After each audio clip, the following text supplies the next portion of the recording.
Ibu sekalian, kita berniat semenjak aku tolabul ilmi mencari ridho Allah.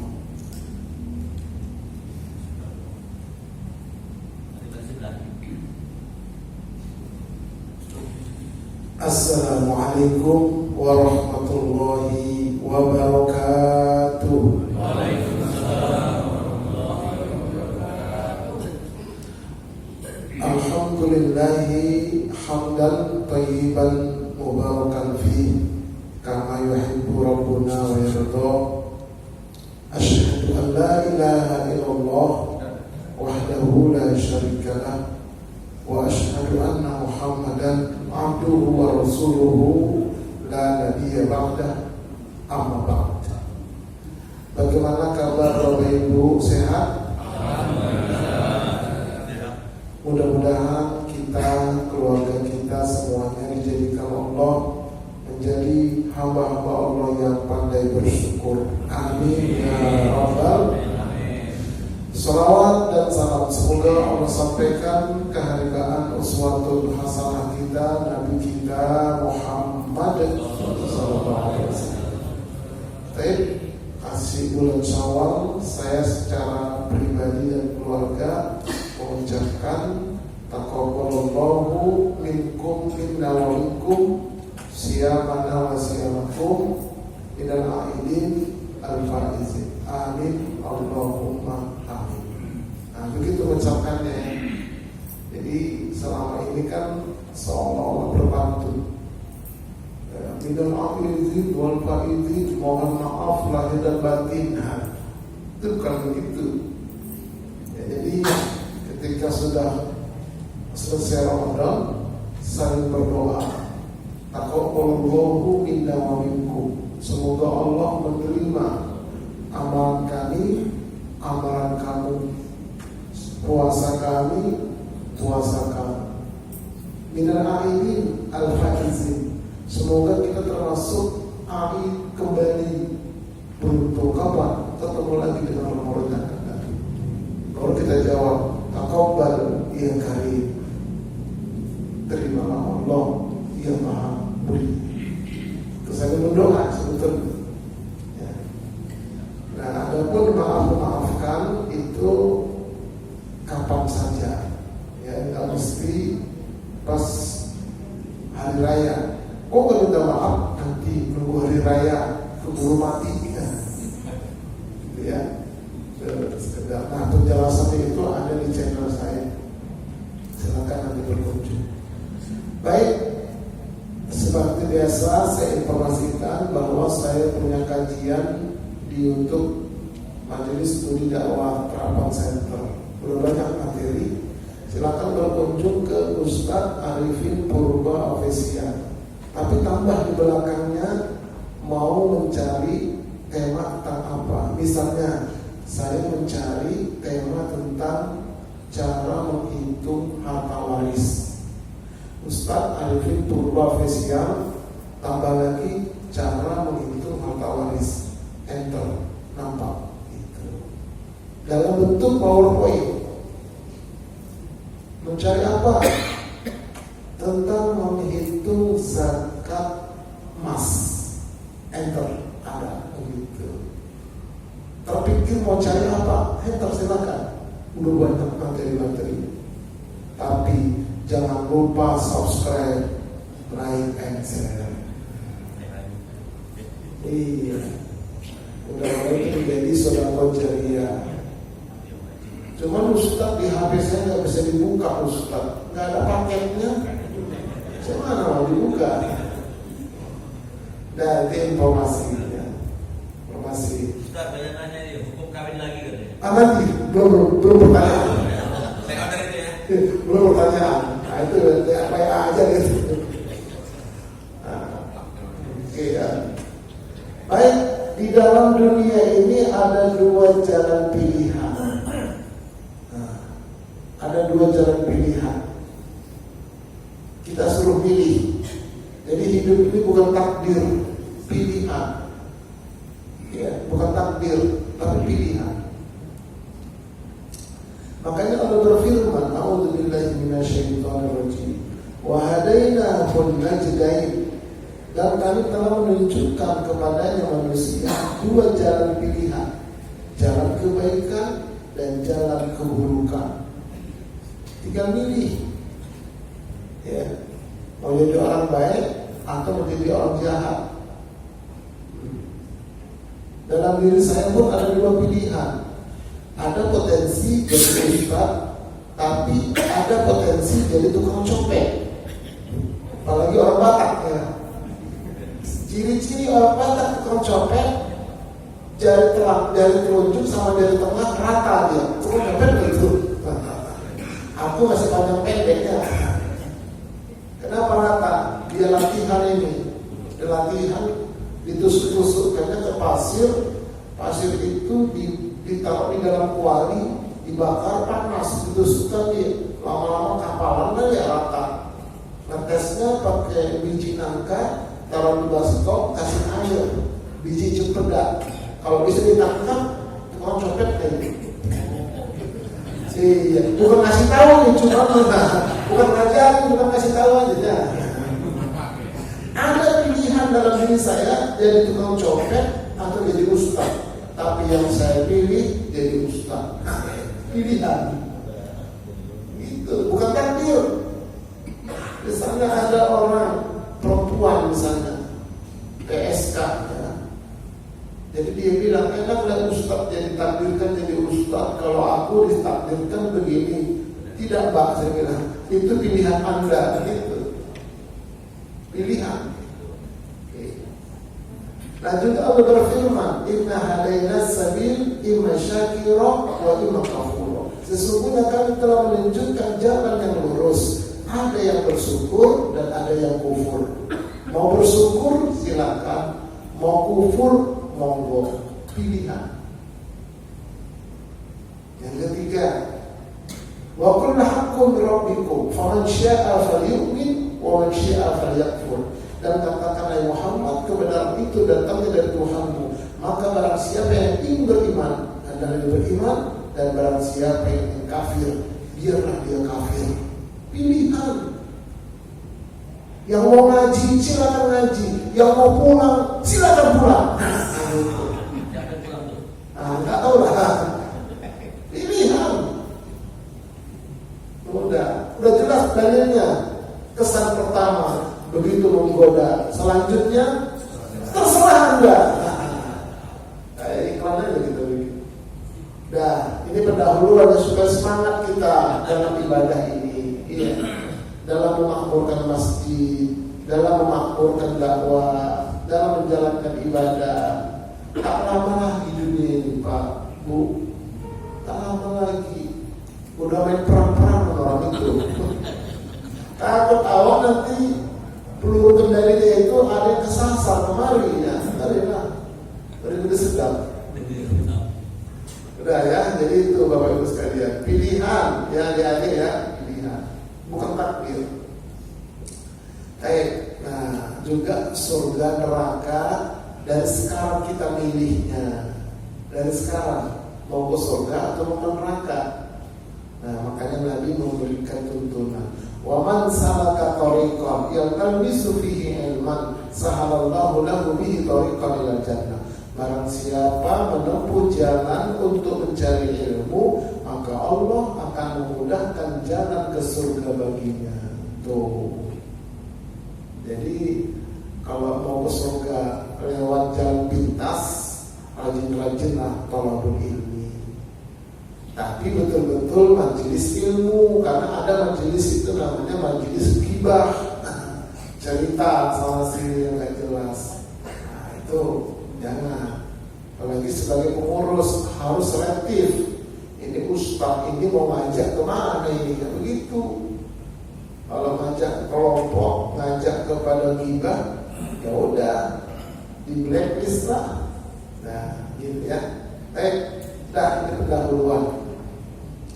Masuk kita kepada tema kajian kita tentang sholat zahir dan sholat batin. Tentang sholat ustaz, entar dulu Pak, entar dulu Bu. Bukan sholat sembarang sholat ini.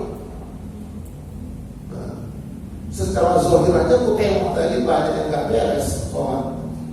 Serius ini. Apalagi secara batin lebih sedap lah.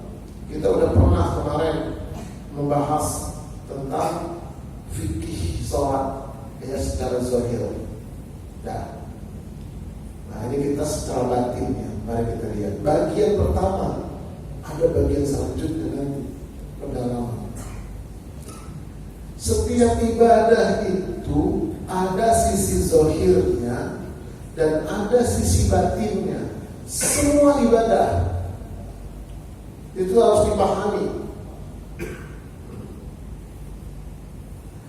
Ibadah zahir maksudnya ibadah fisik, yaitu tindakan nyata yang terlihat seperti sholat, berpuasa, berzakat, berhaji, membaca Al-Quran, dan berzikir dengan lisan dan yang lain. Itu namanya ibadah zahir. Nampak dia, gerakannya kelihatan. Puasa ya puasa dia, zahirnya puasa. Enggak makan, enggak minum. Baca Quran, khatam dia selama Ramadan. Habis Ramadan ditutup Qurannya, Ramadan baru ketemu gitu. Umpama itu zahirnya itu. Oke. Nah, ada pun ibadah batin, namanya ibadah kolbu. Ya, ibadah kolbu, ibadah jiwa, pikiran dan perasaan. Amalan jiwa yang menyadari tindakan meliputi satu, ada keimanan, yaitu mengenal Allah. Banyak orang ibadah, sholat misalnya ini, nggak kenal dia Allah yang disolatin itu. Udah bagaimana? Makanya kan kita disuruh sholat itu kan, aqimus sholata lidzikri, tegakkanlah sholat untuk ingat aku. Tapi kenapa ketika sholat ingat kunci motor yang hilang? Kenapa ketika sholat ingat nanti masak apa ya? Nah, berarti kan udah lari itu secara batin sholatnya. Udah lari. Entah apa aja yang diingat. Kenapa dia gak bisa ingat Allah? Karena gak kenal. Tak kenal dia sama Allah. Cuma nama doang. Allah, Tuhanku Allah. Ya, cuma nama, tak kenal dia. Siapa ustadznya, Ustadz Purba? Yang mana ya? Pokoknya aku dengar apa aja. Tinggalnya di mana? Tak tahu lama begitu. Kenapa gak tahu? Karena lebaran gak datang ke rumah. Umpama. Jadi bapak-bapak, ibu-ibu, kan banyak ustadz di sini. Datang nanti giliran tahun ini ke rumah ustadz mana. Gak usah bawa apa-apa. Kalau gak malu. Nah, umpama. Supaya kenal kita. Jadi itu secara batin harus kenal Allah. Macam mana mengenal Allah Ustaz? Nantilah. Gak mungkin sekarang kita sampaikan. Kita sampaikan petanya dulu ya, kerangka berpikirnya dulu, baru nanti pendalamannya. Yang kedua, keikhlasan, yaitu melakukannya berdasarkan kemurnian niat dan kemurnian akidah. Ikhlas.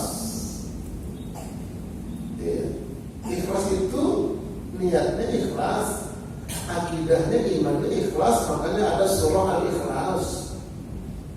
Tambah lagi kita di masjid ikhlas. Tapi orangnya tak ikhlas. Macam mana ini? Kenapa tak ikhlas? Tak tahu dia. Nah, itu di dalam itu. Sering kali kita ikhlas. Saya bilang ngomong doa gak masuk ke dalam. Oke. Kemudian tawakal, berserah diri hanya kepada Allah. Itu batinnya itu. Kita ketawa kalau kita masih separuh-separuh. Jujur aja lah. Masih separuh-separuh tawakal kita. Kalau bapak ibu pergi meninggalkan rumah, lupa HP, kira-kira balik lagi enggak? Balik lagi. Allah. umpama, apalagi tinggal dompet. Saya pernah ngajar itu tinggal dompet, habis makan di tukang bubur nih. Di mana dompet tadi? Astagfirullah. Mana belum ceramah lagi, kalau udah ceramah kan mungkin ada amplopnya mungkin kan. Ini belum ceramah, lapor pula kan. Itu bagaimana caranya ini?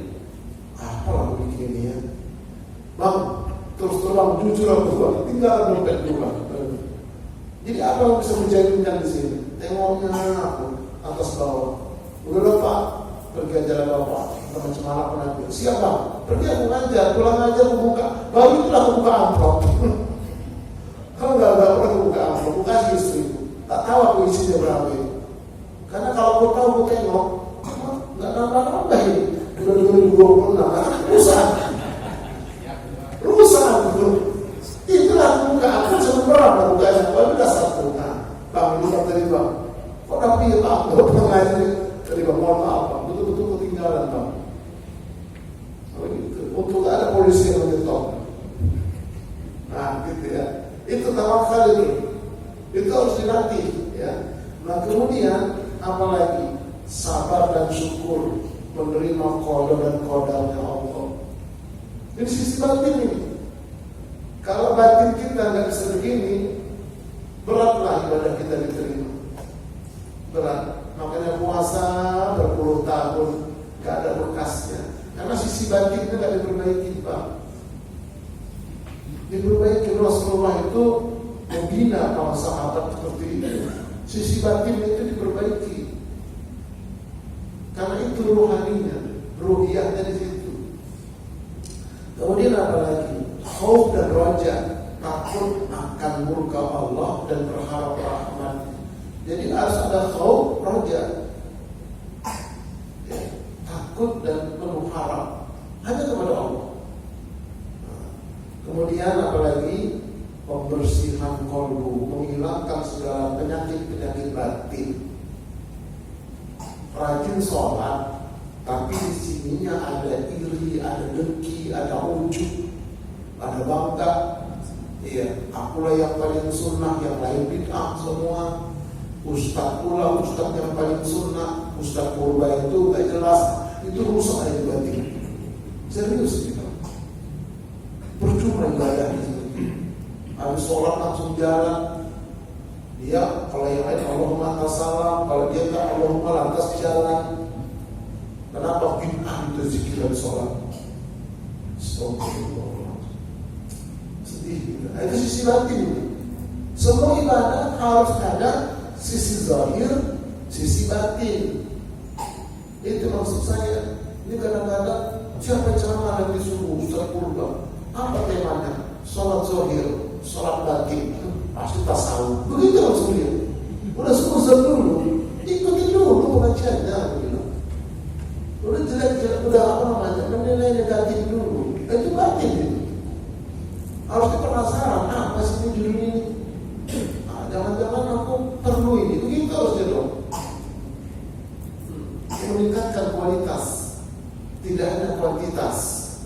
Oke, ini setiap ibadah. Baru kita masuk fokus pada sholat. Lihat, pentingnya keseimbangan antara zahir dan batin. Harus sejalan dia. Gak boleh salah satunya, sejalan. Batin adalah penggerak zahir. Apa yang tersimpan dalam qalbu kita akan terpancar melalui perbuatan dan tingkah laku kita. Kelihatan kok orang itu wajahnya ceria atau demam, apa itu demam itu usang. Itu batin, itu pancaran batin. Kenapa muka kondro aja? Kesel, nah kan ketahuan kesel di sini. Itu belum lagi nanti dari cahayanya itu. Jadi makanya ada istilahnya, apa bedanya orang Batak tukang copet dengan orang Batak yang sudah Islam? Itu dari wajah. Kalau orang Batak tukang copet, wajahnya itu sangat setengah menakutkan karena batinnya kotor. Tapi kalau orang Batak yang sudah Islam, wajahnya itu bercahaya. Contohnya, di sini kan Bapak Ketua kita itu bercahaya itu. Bersinar. Karena pancaran batin, pancaran kolbu. Semakin besar bersih kolbu kita, semakin bercahaya wajah kita itu di dunia, apalagi di sana nanti. Nah, ini pentingnya ya sisi batin ini. Ini penggerak dia, pendorong dia. Malas atau rajinnya kita itu dorongan dari batin. Nah, tapi bagaimana cara membersihkan batin ini? Cara menghidupkan itu nanti ada riadohnya dia. Oke. Nah, kemudian kualitas ibadah, ya, ibadah batinnya seperti ya tafakkur sekali dianggap lebih utama daripada ibadah fisik semata. Namun keduanya harus sejalan. Jadi tak boleh hanya ibadah batin saja. Ibadah zahir itu harus dibuktikan. Ya, jadi harus sejalan gitu antara ibadah zahir dan ibadah batin. Nah, kemudian kesempurnaan ibadah yang sempurna adalah ibadah yang memenuhi rukun lahiriah, syarat, rukun serta pembatal-pembatalnya, dan batiniah, kehadiran jiwanya. Sholat zahirnya memang harus terpenuhi gerakannya, iya, tumakninahnya harus betul-betul. Jadi kalau orang itu sudah sholat itu secara zahirnya kelihatan rapi ya, sholat. Demen kita lihat, Insya Allah itu enak. Tapi kalau enggak, makanya Nabi kan ada orang sholat sunnah di masjid. Habis sholat dia salim kepada Nabi, kata Nabi, ulangi sholatmu. Diulangi lagi, salim lagi, ulangi, karena gerakannya enggak beres. Sampai 3 kali baru Nabi ajarkan praktik. Nah, kita kapan-kapan praktik penting. Ini sempurna ya lahir dan batin. Nah, kemudian dosa zikir, dosa zahir versus dosa batin. Penting untuk menghindari dosa zahir, perbuatan anggota tubuh, dan dosa batin, penyakit kolbu seperti riya, hasad, ujub, dan lain-lain. Ada dosa batin, tidak hanya dosa zahir, bu. Batin pun bisa berdosa kalau pikirannya pikiran kotor, kalau jiwanya itu hasut, dengki, ujub, bangga, merasa lebih suci. Ya kan pernah ada sejarah itu, ulama besar dia, ya, kalau ngajar pakai jubah putih, sorban putih, bawa kitab, di tengah jalan berpapasan dengan seekor anjing kurap. Anjing kurapan dia, kotor. Begitu perpasan jalan, anjing ini mendekat. Ulama ini minggir, mendekat, minggir. Apa kata anjing? Ngomong anjingnya, dasar manusia sok suci, baju aja putih, sorban putih, bawa kitab mau ngajar, batinnya kotor. Terkejut ulama ini, stop. Bisa ngomong kepada, bisa lah, kata si anjing. Kenapa kau menghindar? Karena kau anggap aku bernajis ya. Kalaupun aku tersentuh sama kau kering, aku kering, kan gak bernajis. Kau tahu hukumnya, batinmu yang kotor. Anjing itu ngomong, kalau aku basah, kau kering, atau kau basah, aku kering, tersentuh, kan bisa disama pakai 7 kali siraman air, ya, 6 kali salah satunya itu dengan air bersih, 6 kali dengan air campur tanah. Kau sama itu 6 kali siram dengan air bersih 1 kali, bersih. Kan ada hukumnya. Kau tahu itu batinmu yang kotor. Tak mau kejalan sama kau, kata si anjing. Tersungkur di bulan, minta ampun kepada Allah. Nah, besok-besoknya kalau ketemu itu santai aja. Dia hamba Allah, aku hamba Allah. Kalau tersentuh ya udah disama. Begitu. Enggak boleh najis, anjing lo, nggak boleh. Dia hamba Allah. Apalagi ketemu dengan bapak-bapak pemulung biasa aja. Siapa tahu dia wali Allah. Ini ada orang masuk ke masjid yang dicari orang celananya mata kaki isbal neraka. Yang dicari celana orang. Batinnya kotor kalau begitu. Itu namanya dosa batin, najis batin. Percuma ibadahnya. Banyak dalilnya. Nanti kita kawan-kawan kita. Cuma bagaimana membersihkan dosa nanti lah. Tidak bisa sekarang, tahan dulu. Soalnya nanti ketemu kita itu. Tapi kalau penasaran, berkunjunglah ke channel saya. Ada semua soalnya. Oke. Nah kemudian batin yang bersih adalah syarat mutlak agar ibadah zahir diterima. Kalau nggak bersih batinnya nggak diterima ibadah. Itu pentingnya itu batin. Oke. Nah kemudian tanpa aspek batin ibadah zahir berisiko menjadi rutinitas fisik tanpa makna spiritual yang mendalam. Iya kalau dia sholat sekedar gerakan. Kalau dia puasa ya sekedar menahan lapar haus. Kalau umroh haji ya sekedar healing. Kenapa sisi batinnya nggak dia iring? Ini yang penting. Ya. Nah kemudian sebaliknya pengakuan ibadah batin tanpa bukti amalan zahir yang dianggap tidak lengkap dalam syariat Islam. Yang penting batin saya bersih, walaupun nggak sholat, nol.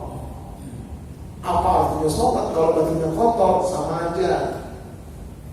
Ada perempuan pakai baju you can see, kau can dapat see melihat. Kau dapat lihat ini kepek saya, itu kan you can see. Ada baju sekwilda sekitar wilayah dada. Ada rok bupati bukan paha tinggi-tinggi. Ditengok dosa, tak ditengok barang bagus. Kata Pak Ustadz, Bu, Mbak, pakai yang rapi. Apa kata dia? Yang penting batin saya Ustadz. Percuma kalau badan pakai jilbab, batinnya kotor. Yang penting batin saya jilbabin Ustadz. Nggak benar juga. Jadi harus zahir batin, dijilbabin Bu. Nah itulah dia sisi batinnya. Jadi harus sejalan antara zahir dan batin. Oke, nah dalilnya Allah berfirman, huwal awwalu wal akhiru wal zahiru wal batinu wa huwa min kulli syai'in alim. Dialah Allah yang awal dan yang akhir, yang zahir dan yang batin, dan dialah Allah dengan setiap sesuatu maha mengetahui. Jadi ada zahir batin, ini dalilnya. Kalau orang yang alergi bicara tentang batin, ini dalilnya. Jadi Allah itu yang awal, tidak. Allah itu yang akhir, bakok. Allah itu yang batin, Allah itu yang zahir, Allah itu yang batin. Allah itu zahir batin. Dalam itu nanti. Oke, nah ini dalilnya ya. Oke, banyak orang beribadah secara zahir sukses. Luar biasa. Sholat berjamaah tiap waktu. Dia sampai hitam, nggak tahu sujud apa betul. Puasa Senin Kamis, bahkan puasa Daud. Umroh tiap Ramadan, haji 10 kali. Orang manggil Pak Haji, ada 10 kali. Kuliahnya sampai ke Timur Tengah, ke Timur Utara, ke Timur Barat, terus semua. Luar biasa. Zahirnya, tapi gagal dalam ibadah batinnya. Nah, ini pula dia. Jadi harus hati-hati gitu. Ya. Termasuk dalam sholat. Karena kata Nabi ada orang sholat 60 tahun nggak diterima sholat. Besar kemungkinan dari sudut batinnya enggak dia perbaiki. Gimana Ustaz? Lagi sholat itu pikiran, udah berusaha Ustaz khusyuk, gak bisa Ustaz pikiran karena gak tahu caranya. Caranya itu yang penting. Ada caranya. Yang disebutkan dalam Quran dan Sunnah. Cuma terpencar-pencar dia. Itu nanti namanya mengkaji. Dan ya, salat zahir, salat batin. Masuk kita ini. Ya, dikit lagi ya, masuk kita ini. Salat zahir itu adalah ibadah fisik yang terlihat mengikuti aturan fikih yang ketat. Harus sesuai dengan tuntunan. Wasallu kama ra'aitumuni usolli. Salatlah kalian sebagaimana kalian melihat aku salat, kata Nabi kepada para sahabat. Lalu diabadikan oleh para sahabat hadis-hadis itu tentang salat. Dirangkum oleh ulama dalam sebuah kitab-kitab yang banyak. Nah, itu kita contoh. Ketat dia. Dari mulai angkat tangan, berdiri angkat tangan sampai cara salam itu semua harus diikuti gerakannya. Ada gerakan itu harus diikuti, semua ketat itu secara zahir. Melenceng ditolak. Nah, kemudian unsurnya, dari mulai wudhu yang benar. Banyak wudhu kita yang tidak benar.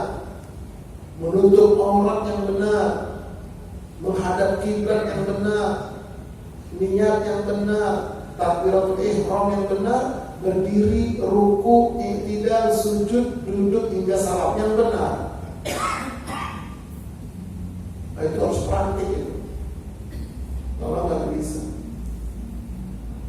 ini Bapak Ibu sekalian, main-main. Karena kita nggak pernah. Tolong Ustaz, perhatikan dulu wuduku, udah benar atau belum? Nggak pernah. Tolong Ustaz, perhatikan dulu gerakan sholatku, udah benar atau belum? Tolong Ustaz, aku setor bacaan sholat, belum pernah. Setor bacaan sholat kepada Ustaz. Saya pernah. Coba Pak, baca Pak. Baca tahiyat akhir. Diam. Bapak nggak benar. Dengar Ustaz. Kenapa Bapak nggak baca? Aku lupa pangkalnya Ustaz. Bapak kok sholat? Kalau lagi sholat, aku hafal Ustaz. Nah, ketahuan lah. Di luar sholat nggak pernah dibaca. Lagi sholat hafal lagi. Begitu kita tes di luar sholat nggak hafal. Kenapa? Sekedar hafalan. Aduh, macam mana kita mati menghadap Allah? Yang pertama diperiksa sholat. Terserah lah. Yang penting udah kasih tahu. Oke, fungsinya menggugurkan kewajiban secara hukum. Gugur kewajiban secara hukum. Namanya salat zahir. Salat zahir. Banyak yang belum tamat juga di sini. Nggak tamat-tamat nih, karena nggak fokus belajarnya. Udah kemana-mana ilmunya. Yang ceramah di sini, Ustaz yang botak-pitak macam-macam harus. Tapi tak tamat ini. Gimana tuh? Saya tengok dari gerakan yang salah sunnah. Ya Allah, boleh kemana kita yang adalah lagi belajar kok di sini saya bilang gitu aja udah. Sekarang salat batin. Definisi salat batin itu adalah ruh dari salat bersifat esoterik ya, atau tersembunyi yang tidak terlihat secara fisik. Ruhiyahnya, batiniahnya. Tapi bisa dirasakan. Unsurnya ada ihsan, merasa melihat atau dilihat Allah. Yang kedua, ada ta'zim, mengagungkan Allah yang menyadari diri di lemah. Yang ketiga, ada khasyah, yaitu rasa takut kepada Allah. Yang keempat, ada roja, rasa harap kepada Allah. Yang kelima, ada ihtisab, tidak pernah mengeluh. Yang keenam, ada tafahum, memahami makna bacaan. Ini tulok terbit. Kita lewatkan sedikit. Nah, mari kita lihat ihsan. merasa melihat atau dilihat Allah. Ini hadis sahih. Al-ihsan an ta'budallaha ka'annaka tarahu fa in lam takun tarahu fa innahu yarak. Bahwa engkau menyembah Allah merasa-rasa engkau melihat Allah. Namun jika engkau belum bisa merasa melihat Allah, maka rasakanlah bahwa engkau dilihat Allah. Hadis dari Imam Muslim. Jadi rasa, hidupkan rasa. Rasa-rasa melihat Allah. Bukan melihat beneran, tapi rasa melihat rasa. Kalau belum bisa, rasainlah dilihat oleh Allah. Itu pertajam itu. Itu namanya ihsan. Dalam sholat dan dalam ibadah lain. Oke, namanya ihsan. Ini hadisnya. Jadi saya nggak ngarang. Ada hadisnya sih. Ada ayat. Satu, ya kita lanjutkan. Yang kedua, ta'zim, mengagungkan Allah dan menyadari bahwa diri sendiri adalah rumah. Ya, la haula wala quwata illa billahil aliyil azim. La haula wala quwata illa billah. Artinya tiada daya dan tiada upaya kecuali dengan kekuasaan Allah yang maha tinggi lagi maha agung. Bapak Ibu sekalian, kalau kita merasa diri kita yang sholat, itu batinnya belum lengkap. Merasa saya sholat, kita punya apa, Pak? Kekuatan nggak punya. Nggak punya kita kekuatan, karena kan nggak ada daya kita, nggak ada upaya kita. Punya apa gitu? Punya melihat, bukan punya kita. Pendengaran, bukan punya kita. Ilmu, bukan punya kita. Kok merasa-rasa kita punya kita? Ngaku-ngaku. Itu ngakui, bukan yang punya kita, itu bahaya itu. Tolong namanya. Ngaku-ngaku. Karena kurang dari sini. Kurang menyadari. Nih, kan tadi bahwa diri kita ini tidak punya kuasa, tidak punya kehendak, tidak punya melihat, tidak bisa mendengar, tidak bisa berkata-kata. Semuanya itu punya Allah. Ini fasilitas punya Allah, bukan punya kita. Ini dalam ini sisi batin, dalam ini. Nah kemudian kalau kita mendengar azan, diperhatikan, sebutkan dalam hadis. Apabila muazzin mengucapkan kalimat hayya 'alal shalah, hayya 'alal falah, maka katakanlah la haula wala quwata illa billah. Harusnya ini kalau secara logika, hayya 'alal shalah, sami'na wa ata'na, kami dengar kami taat. Harusnya begitu logikanya. Tapi kata Nabi bukan. Katakanlah la haula wala quwata illa billah. Artinya apa? Kita harus menyadari, mengakui kita tidak punya kuasa. Allahu Akbar. Gerakan ini bukan punya saya, ini punya Allah yang menggerakkan. Kita datang kemari berkeinginan irodah Allah. Tanpa irodah Allah nggak mungkin kita datang. Itu makanya banyak itu orang nggak datang karena irodah Allah nggak masuk ke dalam diri. Melihat, ini bukan mata yang melihat, Bu. Bukan mata, tapi basarnya Allah taruh di sini. Lihat itu orang mati, masih punya mata, bisa melihat enggak bisa, lebih tarik sama Allah. Mendengar, bukan kuping yang mendengar, tapi samanya Allah titipkan di sini. Berkata-kata, bukan mulut yang berkata, tapi kalamnya Allah titipkan di sini. Makanya la haula wala quwata, kalau bisa itu dirasakan, diresapkan batinnya bagus. Itu butuh latihan. Itu lihat dong. Gak bisa langsung jadi, gak bisa Pak. Tapi sebelum Nabi itu 23 tahun ngajar gitu. Ngajilah terus kita insya Allah kemudian. Tahu ya. Kalau kata orang Medan, alon-alon, anggur kelakon. Kata orang Medan, bahasanya bahasa Jawa, yang ngomong orang Medan.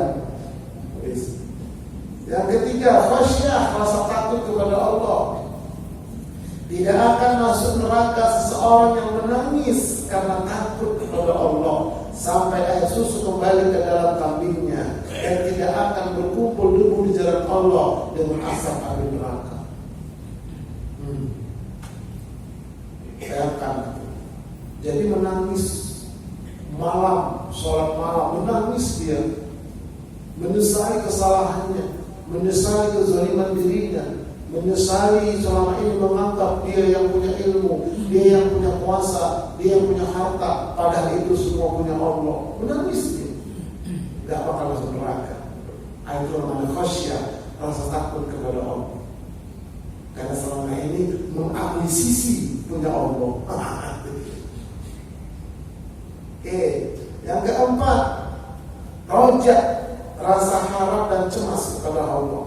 Harap-harap cemas. Allah berfirman, dan kami anugerahkan kepada Yahya, dan kami jadikan istrinya dapat mengandung. Sesungguhnya mereka adalah orang-orang yang selalu bersegera dalam mengerjakan perbuatan-perbuatan yang baik, dan mereka berdoa kepada kami dengan penuh harap, raghabah, dan cemas, rahbah. Dan mereka adalah orang-orang yang khusyuk kepada kami. Jadi kalau berdoa itu gak boleh terlalu pede, apalagi maksa. Ya Allah, kasih ya Allah. Kalau enggak, awas ya. Enggak boleh. Ngancam itu namanya. Ya Allah, tega amat ke ya Allah. Aku kalau udah ibadah, aku kalau udah sholat, kenapa gak dikasih-kasih? Enggak boleh. Tapi berharap, dengan harap cemas. Aku minta, tapi aku malu ya Allah. Dosaku banyak, tapi aku berdoa begitu. Jadi ada harap-harap cemas, itu aja batin itu. Coba itu rasa-rasakan itu, masing-masing kita kan beda-beda. Itu ya. Kemudian yang kelima, ihtisab, tidak mengeluh. Banyak dalilnya, di antaranya ini. Man shoma Ramadana imanan wa ihtisaban. Selama ini diartikan selama ini, barang siapa berpuasa Ramadan karena iman dan mengharap pahala. Bukan itu artinya. Secara batin bukan itu, Pak. Barang siapa yang berpuasa di bulan Ramadan karena imanan dan ihtisaban, maka dosanya akan yang masa lalu pasti diampuni. Apa itu imanan? Imanan artinya tunduk dan taat kepada syariat dan Allah, dan diiringi dengan rasa cinta kepada Allah dan kepada Rasul. Jadi ada cintanya, itu karena iman. Kalau gak ada cintanya, itu karena Islaman gitu. Kenapa datang berjamaah? Kenapa saya dakwah? Karena saya imanan, saya tunduk taat mendapatkan syariat, saya cinta sama syariat ini, saya cinta kepada Allah, saya cinta kepada Rasul, cintai ibadah itu. Itu baru imanan. Ihtisaban apa artinya? Ihtisaban adalah tidak mengeluh sedikit pun dalam mengerjakannya. Aduh, ngantuk banget dia, mau pergi sholat sih sebetulnya ngantuk. Itu namanya gak ihtisaban. Kalau mengeluh, panas banget dia lagi puasa, mana gak sahur lagi, selesai puasanya gak dapat nilai. Kenapa? Karena gak ihtisaban. Ihtisaban itu gak mengeluh. Apalagi ceramah. Kalau ceramah dia mengeluh, maju tak gentar, tergantung yang bayar, maju biro sampean, udah selesai itu. Gak harus ada itu dia. Jadi ihtisab itu gak ada mengeluh, semata-mata tunduk taat cinta kepada Allah dan Rasulnya, gak ada mengeluh. Itu namanya ihtisab, batin itu. Oke, baru yang terakhir, tafahum, memahami makna bacaan-bacaan sholat. Hai orang-orang yang beriman, janganlah kamu sholat sedang kamu dalam keadaan malu, sehingga kamu mengerti apa yang kamu ucapkan. Kalau nggak ngerti yang diucapkan, sisi batin sholat itu zong, dan sholatnya juga bisa dikatakan nanti di akhirat bermasalah. Kenapa? Nggak berusaha dia mendalami sisi batinnya. Ada pelajarannya, ada teorinya, ada. Tapi kalau bisa kita buat kelas khusus itu, yang mau aja. Kayak orang belajar tahsin, kayak orang belajar menerjemah Quran. Bagus memang belajar kelas menerjemah Al-Quran. Tapi pernah nggak kita bikin kelas menerjemah bacaan sholat kata per kata? Belum. Saya tawarkan supaya paham kita baca dari takbir sampai salam, dan ada bukunya. Pak Ketua kita udah beli, dibagi kepada sebagian kemarin. Cuma belum kita action Pak Ketua. Oke. Terakhir, rumus kehidupan. Nih Bu, kita harus tahu rumus hidup Pak. Kalau tidak tahu di sini udah salah nih. Ya. Allah berfirman, Inna lillahi wa inna ilaihi raji'un. Sesungguhnya kita semua berasal dari Allah dan akan kembali kepada Allah. Semua akan pulang. Cuma masalahnya nanti pulangnya nyampe atau kesasar, gitu aja. Nah makanya sekarang ayo harus punya Google Map agar bisa kembali kepada Allah. Pasang mapnya dari sekarang, aktifkan aplikasinya, lokasinya aktifkan. Mau kemana kita? Ke surga lah, aktifkan. Nah itu Jannah. Jadi jelas nih mapnya ke surga. Udah ada hidung mapnya. Selanjutnya apa? Pakai kompas, arahnya, ya pakai kompas dia supaya terarah. Apa kompas kita? Al-Quran dan Sunnah. Ditambah nanti dengan keterangan para alim ulama, dari ulama salaf sampai ulama khalaf. Itu kompasnya, nggak boleh ngorong dia. Nah kemudian yang ketiga, masuk gerbong. Fadkhuli fi ibadi wadkhuli jannati. Maka masuklah ke dalam gerbong hamba-hambaku, lalu masuk ke dalam surga. Jadi nanti kita berkelompok aja masuknya, berombongan. Rombongan mana ini? Nanti banyak sekarang banyak rombong, banyak gerbong sekarang ini. Banyak, makanya kata Nabi 73 golongan itu. Hati-hati aja lah. Cuma satu yang masuk surga, Ahlus Sunnah wal Jamaah. Tapi semuanya ngaku Ahlus Sunnah wal Jamaah. Kenapa? Karena belum pernah kita kaji. Kapan-kapan kita kaji di Insya. Makanya kita dulu sampai lama-lama kan. Wallahu a'lam bishawab. Sampai jumpa sholat zuhur dan batin bagian kedua. Jadi dulu dah kita tutup ya sebelum tanya jawab. Assalamualaikum warahmatullahi wabarakatuh.